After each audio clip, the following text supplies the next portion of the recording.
as we celebrated Reformation Sunday and then All Saints Sunday last week. But now we're back in the Mark Gospel, and now we are seeing Jesus having reached the end of his journey. He started out in Galilee. He was traveling on his way to Jerusalem. And now, in the Gospel lesson as we hear it today, that's where he is, in Jerusalem. And this is during that week of preparation for Passover, the week that follows after Jesus had entered into the city on that day we call Palm Sunday. There Jesus is, in the temple, of course, and people from all around the world are gathering in Jerusalem for the feast of the Passover. This was a very important annual event celebrated by the Jewish people. And so Jesus is there, and he sees the scribes walking around. They're all dressed up in their finest apparel, and they are very conspicuous among the people as they gather in the temple area. Those scribes wear the long robes and fancy robes, and they impress people. And that's good, because that's exactly why they were there. And every once in a while, one of the scribes would lift up his hands and cry out with a prayer that would get a lot of people's attention. That was also something they liked to do. And that's the way it was. Then Jesus took his disciples over to the place called the treasury, the place where they collected the offerings that people brought for the feast of the Passover. And they received the offering in a different way from the way we do it. Of course, we pass around an offering plate and people put in their offerings, and that's how we do it. But how they did it in those days is that the people would come to the temple and they would bring their offerings and they would give them to the priest, and the priest would put them in a special receptacle just for the offerings. And then, after counting the offering, he would loudly announce the offering that each person had brought, so that everyone could hear exactly how generous those people were. Reminds me of the old Norwegian custom that used to be followed in churches, where they would publish in the annual report a complete listing of all the members of the congregation, and then next to that, their name, they would list the amount of money they had contributed to the church during the previous year. That's an interesting way to motivate people to give, I guess. We don't do that here, but it is an interesting thing. But that's what they did in those days. They announced it to people so everybody could be so impressed with how generous people were. And in the midst of all of this, as people are coming and going, along comes a woman. An old woman probably, but not that old. She's poor. She's a widow. And she's bringing her offering to the priest.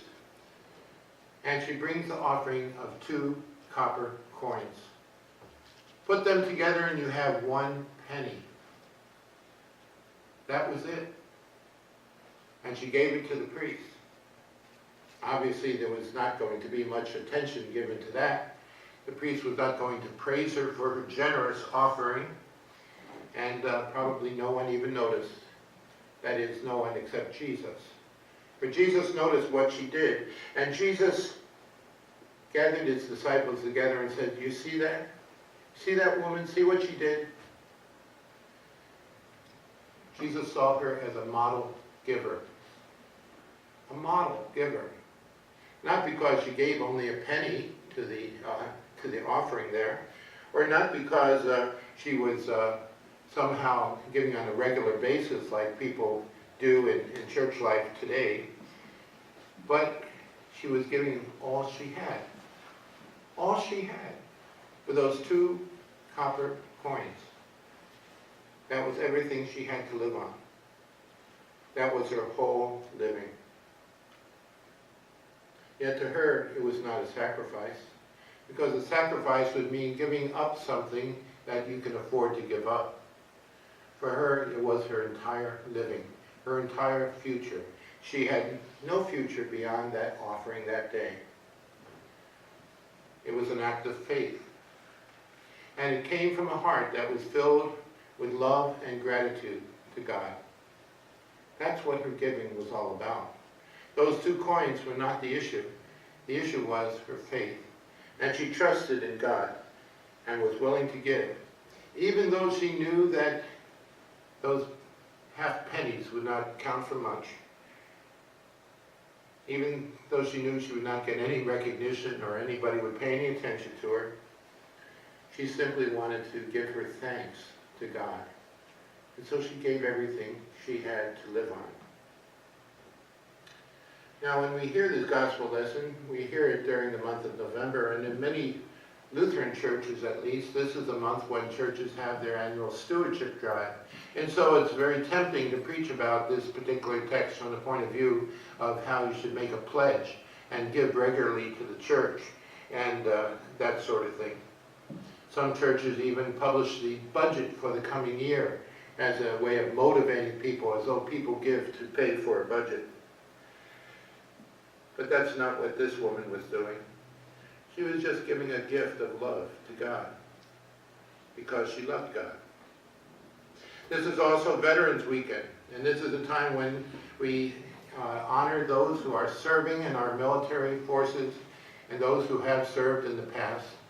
It's not Memorial Day, which we observe, of course, in May, where we remember those who have laid down their lives, but we remember today and honor those who actually give their lives and their time and their energy and make sacrifices every day because they believe in their country and they believe in God.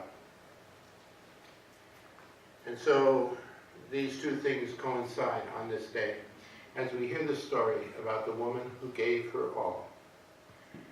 The lesson causes us to ask two very important questions. First question is this: why do people give anything at all? Or why do you give anything at all? You don't have to give anything. You're not charged admission to come here. Try to go to Movie Land, you won't be able to get in without paying for a ticket. But you don't have a ticket to pay for it here when you come to church. And likewise, in all those other places in life which are outside the church, you give. Why? Why do you give? And the second question is, are you willing to give your all to God? Give your all to God. This particular lesson takes place, as I said before, during the days of preparation for the Passover, and we know that by the end of the very week when this event takes place, Jesus will be crucified. Jesus gave his all. And he did that freely on the cross for you and for me, so that we might know that our sins are truly forgiven and that we can have peace with God. Are we willing to give our all to God? That's the second question that comes to my mind. As a matter of fact, we can always give. There's always opportunities to give. And we can always give more than what we give. Very few of us give the most that we possibly can. And I don't know anyone who gives everything that they have. But here we have a chance to think about our own giving and the attitude with which we give and the relationship with which we give, and of course the faith out of which we give.